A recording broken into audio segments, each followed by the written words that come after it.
boa tarde.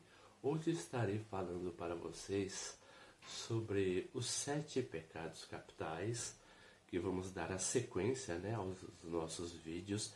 E hoje eu vou falar para vocês sobre a origem da palavra soberba e da palavra orgulho. Esperem a vinheta que já começaremos.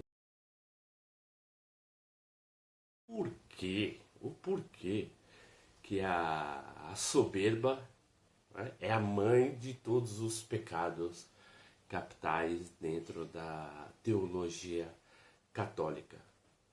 Isso verificamos, por exemplo, de acordo com a tradição cristã, do qual, no livro de Isaías, capítulo 14, e no livro de Ezequiel, capítulo 28, você vê que Lúcifer, ele tenta sobrepujar o lugar de Deus.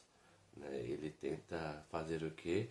Ele tenta estar acima de Deus. Interessante que, se verificarmos esse estar acima, não se estabelece, na verdade, no original hebraico, mas a Igreja Católica se utiliza isso como o sustentáculo da sua fé.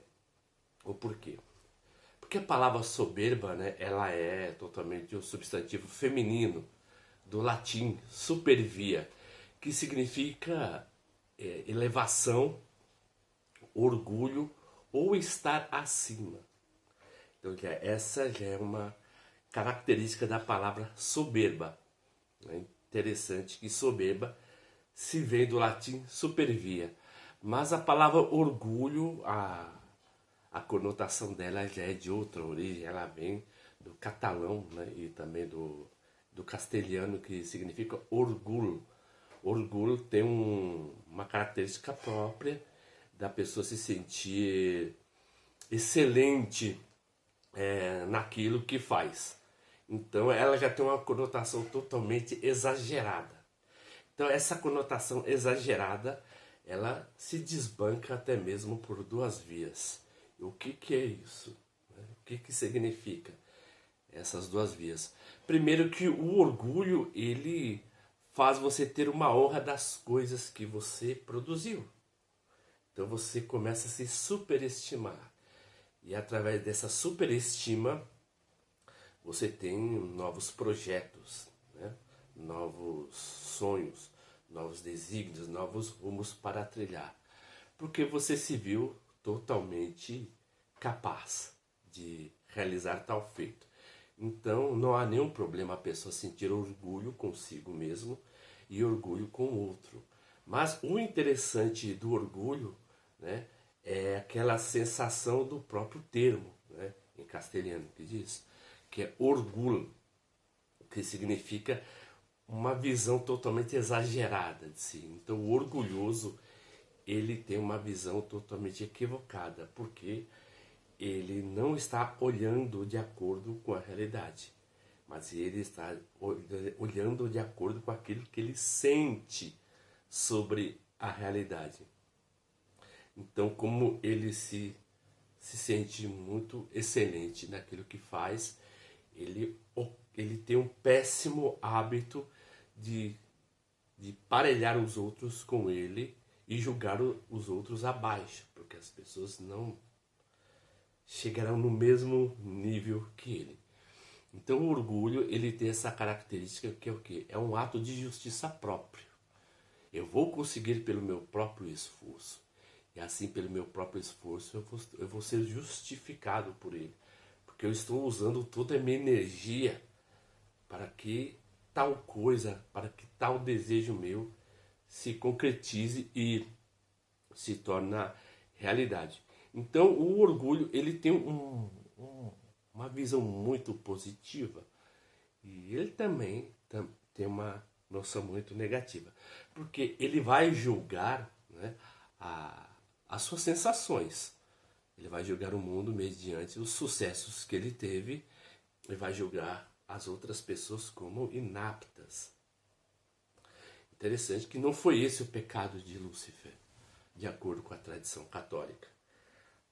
o seu conceito foi estar acima de Deus. Ele queria estar acima das montanhas do norte e ser adorado. Mas se verificarmos, por exemplo, no livro, né, de Isaías, né, no original, e no livro de Ezequiel também, capítulo 27 de Ezequiel e Isaías 14, no original hebraico tem uma conotação totalmente diferente. Mas o que eu quero falar para vocês são acerca dos 7 pecados capitais, né, que se baseia toda a teologia católica e até mesmo a teologia cristã. Por que isso? Porque nós temos a mania de fazer o oposto, entre um antiposto entre o orgulho e o humilde. Se verificarmos a palavra humilde, ela vem, né, do latim humus, que significa terra ou humanidade. Como a palavra homem vem de humus, terra, e humildade também, ela tem uma conotação que o homem tem que ter a sua realidade calcada com os pés no chão.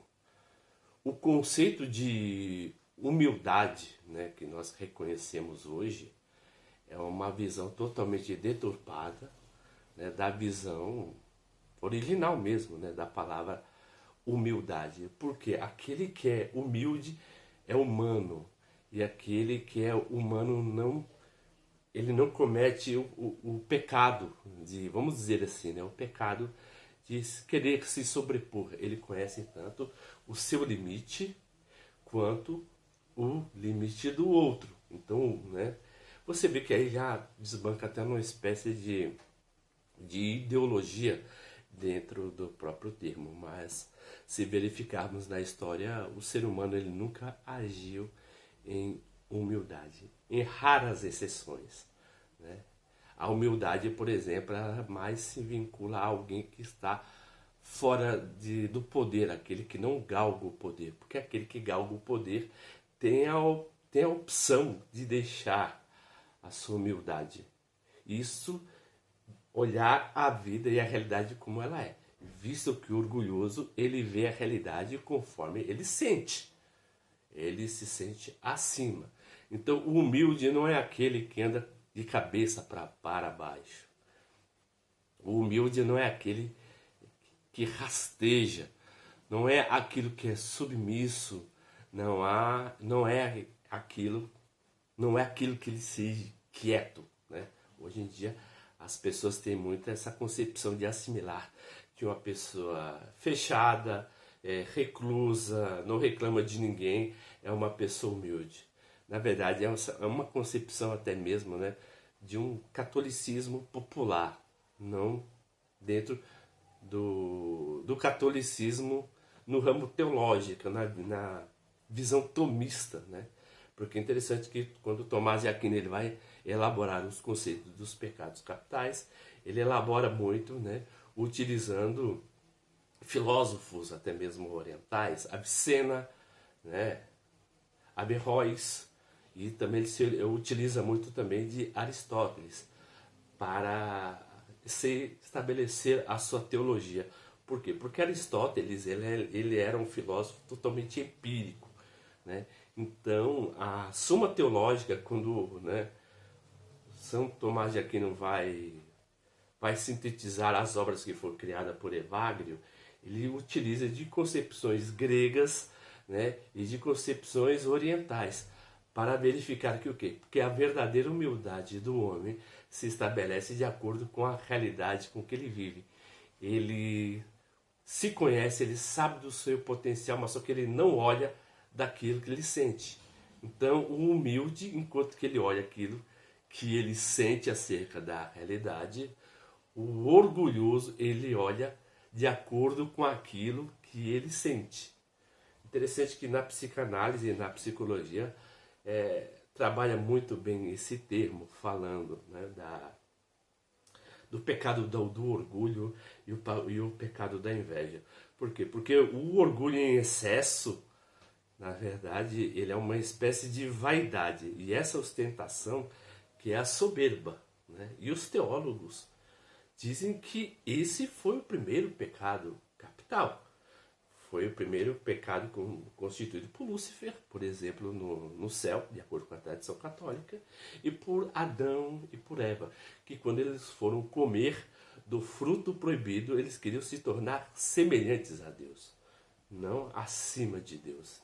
Então, é só uma vertente totalmente teologal, mas na visão da psicanálise, né, há tanto o orgulho quanto a soberba.